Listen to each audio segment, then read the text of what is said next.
Uyu mugabo yitwa Niyonshuti Yannick yamenyekanye cyane nka Killerman, gusa izina akunda kandi akwiye ni riri kumenywa na benshi, nta rindi ni Daddy. Daddy muri sinema, Daddy muri comedy, Daddy mu bikorwa bitandukanye by'ubufasha bigamije guteza imbere umuryango nyarwanda imbere. Munyemerere muri iki cyegeranyo cya none nibande ku izina Daddy.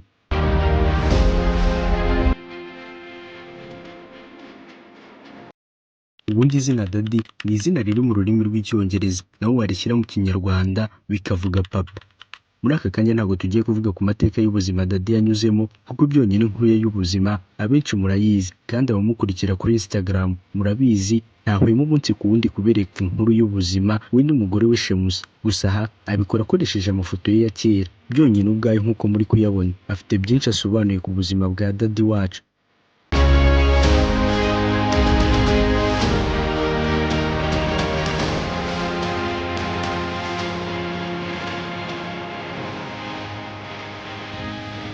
Tuvaho gato umva aka kantu. Hari igihe abantu twumva imipango cyangwa gahunda z'abantu tukabifata nk'ibidashoboka cyangwa tukavuga ko bizagorana, gusa iyi nkuru nkuzaniye yumve neza. Byafashe amasaha atagera kuri 28 kugira ngo Daddy ahindure ubuzima bw'umuntu. Icyo ntigihagije gusa, ahubwo uwo muntu yahinduriye ubuzima yari abayeho ubuzima bubi cyane. Nimba ukunda gukoresha imbuga nkoranyambaga ukaba utari kwijijisha, iyi video ntayo wabonye.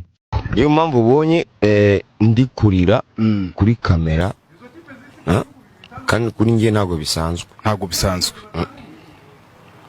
Ikindi cya kabiri, hari abantu njye bashobora kumfasha. Wabonye ko nta n'inkweto nambaye. Inkweto ntazo. Nambaye ibirenge. Yego, n'inkweto ntazo.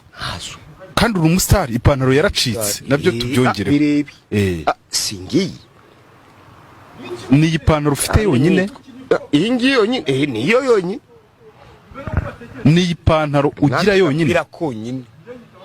Gutyo. N'agasengeri karimo. N'akabox. Nta bindi. Nta yindi myenda ugira? Sindakubeshyera iki. Ntashi n'amaguru, nambaye ibirenge, n'ipantaro imwe, n'umupira umwe. Aho ngize amahirwe mpura nawe. Wowe kabyarawe. Yego.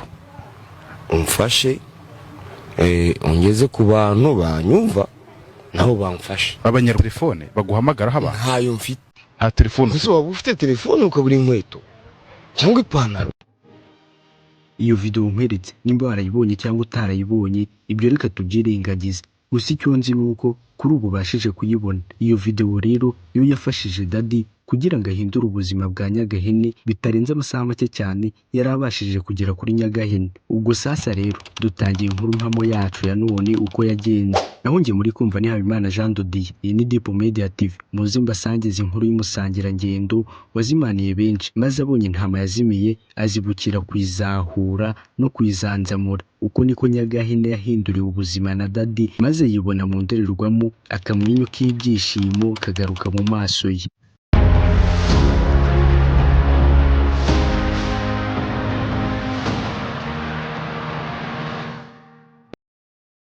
Reka ne guhera inkuru hagati, ahubwo reka ntangire gutya. Tariki 3 z'ukwezi kwa 9 2024, Daddy yicaye atuje atekanye, umutima uri mu gitereko. Abagize gutya ahuye na video ya Nyagahene ari gutabaza avuga ko abayeho ubuzima butamworoheye namba. Daddy arayitegereza, arashishoza neza, yumva uburemere bw'ubuzima umuntu yakuze yumva kandi anafana abayemo. Bidatinze yahise ahiga uburyo yakoresha kugira ngo amugereho. Nibwo yigiye inama yo kuba yafata ka video Nyagahene atabaza, maze kakungikanya kuke kugira ngo bimufashe kumubona. Ntabwo byamutwaye amasaha menshi, kuko amasaha make yaciyemo yaramaze guhura na Nyagahene. Kuko babonye ako ka video Daddy yagapostinze, abantu benshi bahise batangira gakwirakwiza hirya no hino ku mbuga nkoranyambaga zigiye zitandukanye. Bidatinze umugabo witwa Iminyabo yahise ahamagara Daddy amubwira ko aza ahantu Nyagahene atuye kandi ko yamumugezaho byoroshye. Nuko Daddy yabonye Nyagahene maze barahuza baraganira, amubwira byose uko byagenze. Mu byishimo byinshi Nyagahene atangira guhindurirwa ubuzima. Nta minsi yaciyemo myinshi kugira ngo ibyo Daddy yamusezeranije abikore, kuko yahise amushyira muri filimi ze. Nyagahene agaruka gutyo muri sinema nyarwanda. Gusa iyi nkuru yashimishije benshi, ntabwo twari bubure kuyigarukaho. Mbonero no gushimira Daddy wacu ndetse n'Imana imufasha guhindura ubuzima bwa benshi.